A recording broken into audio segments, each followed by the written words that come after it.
credit to everybody, any person who's DM'd me, who's written a Substack chat or a Substack reply, someone who's brought it up on post games at any point in time who brought up the 2004 Pistons, because I'm pretty sure every time those came up until maybe the last few times, I was like, get the fuck out of here.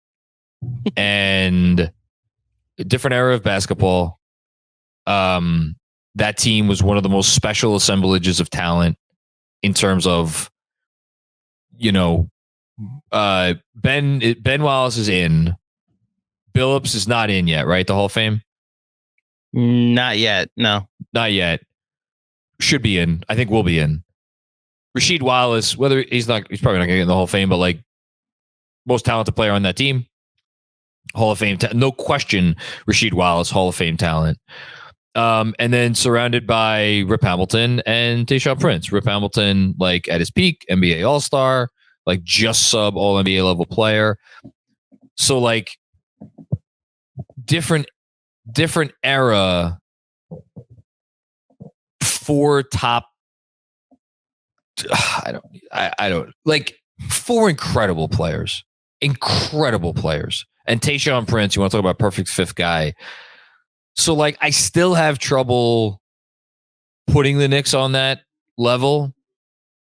But if you want to talk about unlikely NBA champions, and honestly, like, I don't even know if that's disrespectful to that Pistons team, because that Pistons team in, again, very, very, very different era of basketball. We just go through very briefly their stretch from 02. It starts. You want to start it at 02? Okay. Well, it's where it starts. Yeah. So 02 to 08. So that was following the Jerry Stackhouse for Rip Hamilton trade. They went from 32 and 50 to 50 and 32 from one year to the next. They made it to the Eastern Conference Finals in that year. And they lost in that Eastern Conference Finals. Why am I not remembering this? Oh yeah. The Boston Celtics. It's Jersey. No, it's Jersey they lost to in 03. Oh, 102, they lost to the Celtics. In the second round. I'm misremembering. They lost in the semis to the Celtics, and then that Paul Pierce, Antoine Walker comeback in game 3 happened against the Nets. Yeah. They end up losing to the Nets. You're right. Yeah. So they were like the third best team in the East that year. Here's where it went from there. 03 lost Eastern Conference Finals to a... I don't know. How would you characterize the Nets that year? They got swept by the Nets. Yeah. The Nets won the last 8 games of the Eastern Conference 10 games of the last Eastern Conference playoffs that year. They were the East was very, very, very mid, I believe the kids would call it. And it took a 48 win Nets team to show up to the conference finals and just be like, this is ours. So the second round matchup, the Pistons were the 1 seed, by the way. So technically it was a Nets upset. Their second round matchup was with the 4-seeded Philadelphia 76ers. Remember when like 4 seeds were like, we didn't take them seriously? Yep. Remember those days? Yeah. League's better.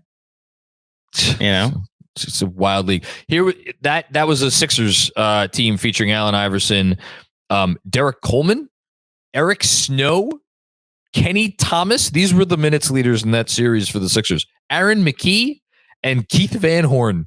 Mm-hmm. Oh my God. Before he got traded to the Knicks that offseason. Before he got traded to the Knicks. Year after that, they won the finals. Year after that, they lost the finals. And then here's the real kicker. The next 3 years after they lost the finals, they made it to the Eastern Conference Finals in each one of those years. 2006, 2007, 2008. Mm-hmm. So like, to call them an unlikely NBA champion when they made it at least to the Eastern Conference Finals in 6 consecutive years. I mean, yes, they're an unlikely champion, but like when we're talking about like, oh, could the Knicks be this team? What they were able to do in that stretch, I think I think they're underrated historically, frankly. I also think this is the point I was going to, this is where we have the same brain. The Pistons were the 2 seed in 04, and to their era were one of the best teams in the sport, won 54 games that season. And it also took 68 points to win Game 6 and clinch a win, clinch a series and a trip to the NBA Finals and in the conference finals. Having said that, you're right. 6 straight conference finals appearances. I'm not putting a cap on what this Knicks run could potentially be, since most of this talent is young and homegrown. What I will say is the more accurate comp for me, and please, Knicks fans, do not hate me, especially patrons, do not hate me for this comp.